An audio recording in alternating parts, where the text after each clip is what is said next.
అందరికీ నమస్కారం. నా పేరు డాక్టర్ రవీందర్ రెడ్డి, ఆర్ఆర్ ఆయుర్వేదం. నిన్న ఒక చిన్న ఇన్సిడెంట్ జరిగింది.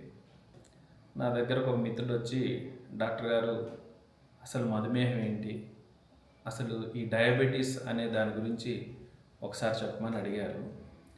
సరే, ఇప్పుడు డయాబెటీస్ అనేది ఏంటంటే గతంలో ఎక్కడో ఒక దగ్గర వినేవారు. ఇవాళ ప్రతి ఇంట్లో ఒకరికి డయాబెటీస్ అనేది వస్తుంది. అసలు ఈ డయాబెటీస్ని ఆయుర్వేదంలో ప్రమేహం, మధుమేహం అని చెప్పేసి సుమారు 5,000 సంవత్సరాల క్రితమే చరక సంహితలో దీని గురించి అద్భుతమైనటువంటి వ్యాఖ్యానం ఉందన్నమాట.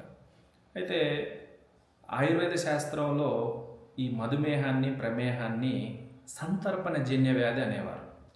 అంటే సంతర్పణజన్య వ్యాధి అంటే ఏంటి గురుగారు అంటే, పూర్వంలో ఎవరైతే అప్పర్ క్లాస్ వారు ఉండేవారు, అంటే ఎవరైతే అబవ్ అప్పర్ క్లాస్ ఉండి ఎవరైతే కొంచెం శారీరక శ్రమ తక్కువ చేస్తూ ఉన్నవారి ఫ్యామిలీస్లో చూసేవారు.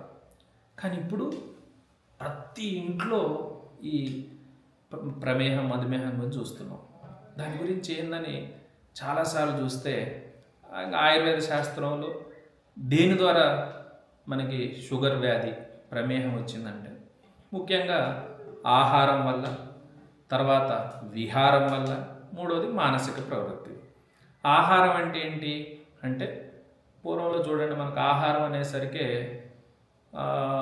ఏ రకమైన ఆహారం తింటే షుగర్ని కంట్రోల్ చేయొచ్చు, ఏ రకమైన ఆహారం తీసుకుంటే మనం దాన్ని షుగర్ పెరిగేటువంటివి అని ఉన్నాయి. అయితే నేనేం చెప్తానంటే, షుగర్కి ప్రత్యేకంగా ఈ ఆహారం తినాలి, ఈ ఆహారం తినకూడదని ఇప్పుడు రకరకాల మార్కెట్లో అవి తినాలి ఇవన్నీ ఉన్నాయి. అయితే నా దగ్గరికి ఒక మిత్రుడు వచ్చి, సార్ నేను షుగర్కి కంప్లీట్గా రైస్ మానేశాను, ఇక నేను ఫుల్ డైట్లో ఉన్నా. నేను అడిగాను, అయ్యా రైస్ మానేస్తే మరి షుగర్ తగ్గుతుందని ఎక్కడా రాయలేదు, ఎక్కడా చెప్పలేదు. అయితే ఏ రకమైన రైస్ తినాలి? లేదు సార్, నేను మీకు తెలుసో తెలీదో నేను ముడి బియ్యం తింటున్నాను, ముడి బియ్యంతో పాటు తింటున్నా అన్నారు. వెరీ గుడ్, ఇంకా ఏం చేస్తున్నా అన్నారు. అసలు రాత్రిపూట అన్నం మానేశాను సార్, అద్భుతంగా రోజు ఇడ్లీ దోశలు తింటున్నాను సార్ అన్నారు. వెరీ గుడ్ అన్నారు. అయితే ఇక్కడ రైస్ తింటే షుగర్ పెరుగుతుంది, లేకపోతే ఇడ్లీ దోశలు తింటే షుగర్ ఇది చేస్తుందో ప్రమాణంగా చెప్పి చూడాలంటే ఎక్కడ కూడా మనకి పారామీటర్స్ అనేవి లేవు. అయితే నాకు తెలిసిన, అంటే నాకున్న ఒక చిన్నపాటి జ్ఞానం ఏంటంటే, పూర్వంలో మన ఇళ్ళ ముందు గుమ్ములు అనేవి ఉండేవి. గుమ్ములు అంటే ఏం చేసేవారు, ఈ సంవత్సరం పండిన పంటని మన గుమ్ముల్లో దాచిపెట్టి ఎప్పుడైతే మనకి రైస్ కావాలో అప్పుడప్పుడు మనం పట్టించుకునేవాళ్ళం. అందుకే అద్భుతంగా ఆయుర్వేద శాస్త్రంలో చెప్పింది పురాణశాలి, అంటే పాత బియ్యం తినండి అనే చెప్పారు.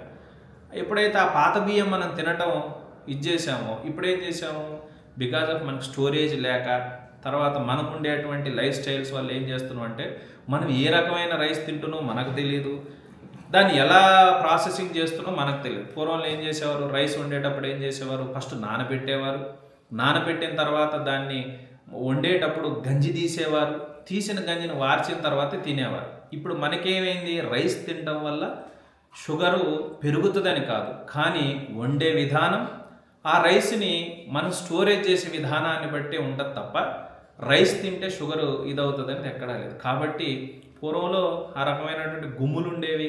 ఆ రైసు ఎప్పుడైతే ఓల్డ్ రైస్ ఉన్నాయో వాటిని ఎప్పుడైతే మనకు అవసరాలకు అనుగుణంగా మనం పట్టించుకునేది తినేవాళ్ళం. అదేవిధంగా వండే విధానం ఎలా ఉండేది మనకి అంటే, రైస్ను మనం ప్రాపర్గా నానబెట్టిన తర్వాత ఎసురు పోసి ఉడికిన నీళ్ళల్లో ఈ బియ్యం వేసి చేసేవారు. ఈ రకమైన ఆహార పద్ధతి తిన్న వాళ్ళకి ఎట్టి పరిస్థితుల్లో ప్రమేహం అనేది రాదు.